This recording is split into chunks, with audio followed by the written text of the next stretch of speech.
प्रिय विद्यार्थियों, हम रीतिकालीन प्रवर्तक कवि केशव दास का स्थान निर्धारित करने के लिए पूर्व के वीडियो में चर्चा कर रहे थे। आचार्य कवि संबंधी जो रीति काव्यधारा है उसमें आचार्य केशव का क्या स्थान है, इस विषय पे हमने पूर्व में बात की थी। उसी बात को मैं आगे बढ़ाती हूँ।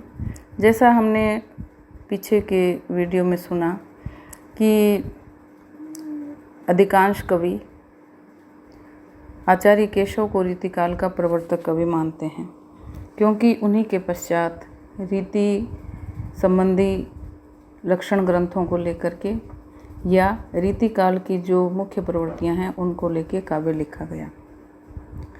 चिंतामणि के बाद भूषण, मतीराम, जसवंत सिंह, कुलपति मिश्र, देव, भिखारी दास, बेनी, प्रवीण, पद्माकर आदि प्रमुख रीति ग्रंथकार कवि मिलते हैं। इन्होंने भाव, रस, अलंकार और नायिका भेद जो रीतिकाल की प्रमुख विशेषताएं थी उन पर अपने रीति काव्यों का सृजन किया। इनमें से मतीराम, कुलपति, देव, पद्माकर, प्रताप साई आदि ने प्रमुख रूप से भाव, रस और नायिका भेद का निरूपण किया है और अलंकारों का निरूपण अपेक्षाकृत कम किया है।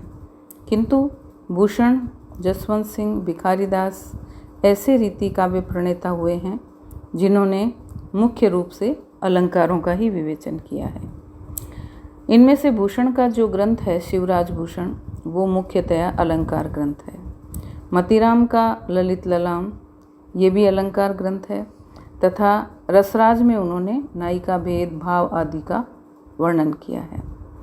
आरंभ में नायक नायिका भेद, हाव भाव, अनुभाव आदि का वर्णन ये कवि अपने काव्यों में करते आए हैं।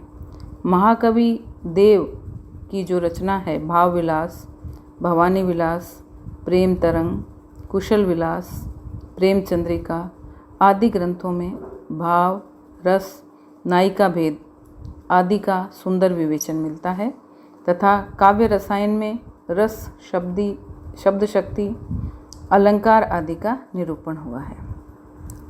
जैसा कि हम जानते हैं, देव उच्च कोटि के कवि थे और उनके ग्रंथों में लक्षण एवं उदाहरणों के अंतर्गत पूर्ण सामंजस्य के दर्शन होते हैं। श्रीपतिकृत काव्य स्रोत जो है वो भी एक प्रौढ़ रीति ग्रंथ है।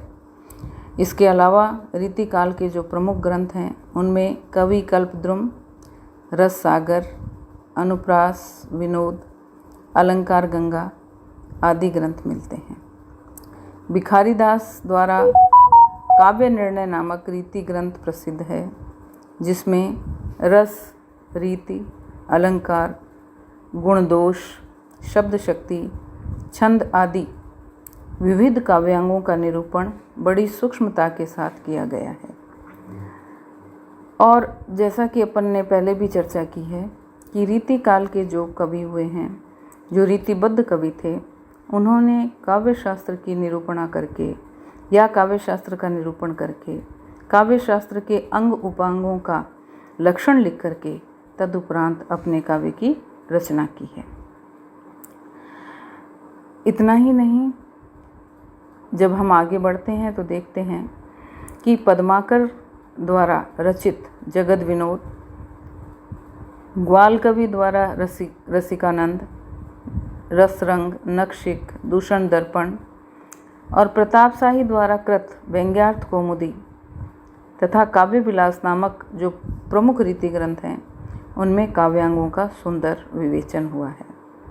इस तरह जब हम रीति काव्यों की सुदीर्घ परंपरा का वर्णन करते हैं तो केशव से पूर्व हिंदी काव्य कला अपने चरम उत्कर्ष पर पहुंच चुकी थी। उस समय तक उच्च कोटि के लक्षण ग्रंथों का निर्माण तो पर्याप्त मात्रा में हो गया था, किंतु अभी लक्षण ग्रंथों का निर्माण व्यवस्थित रूप से प्रारंभ नहीं हुआ था।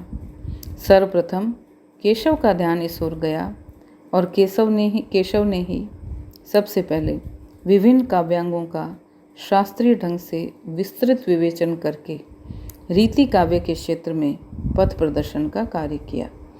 यानी जितने भी पूर्व में कवि हुए हैं उन्होंने शास्त्रीय ढंग से अलंकारों का विवेचन तो किया, लेकिन एक व्यवस्थित स्वरूप जो है वो उसमें देखने को नहीं मिलता था।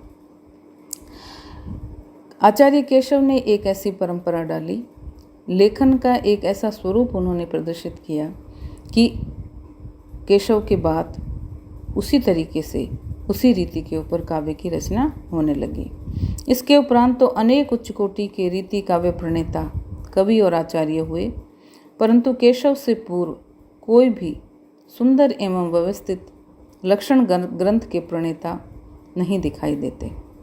इस तरह निसंदेह केशव हिंदी के प्रथम श्रेष्ठ काव्य शास्त्र प्रणेता हैं, रीति काव्य के प्रवर्तक कवि हैं और रीति काव्य के प्रतिनिधि आचार्य हैं, क्योंकि अन्य पूर्ववर्ती कवि हिंदी आचार्यों की अपेक्षा केशव का प्रयत्न इस दिशा में अधिक गहन और विस्तृत है और हिंदी रीति काव्य की मूल प्रवृत्ति के अनुकूल लक्षण ग्रंथों के लिखने एवं लक्षण ग्रंथ तथा उदाहरण देने में केशव ने ही सर्वप्रथम सुंदर एवं सुव्यवस्थित प्रयास किया है। अतः केशव को रीति काव्य धारा का प्रमुख प्रवर्तक मानना सर्वथा न्याय संगत है। धन्यवाद।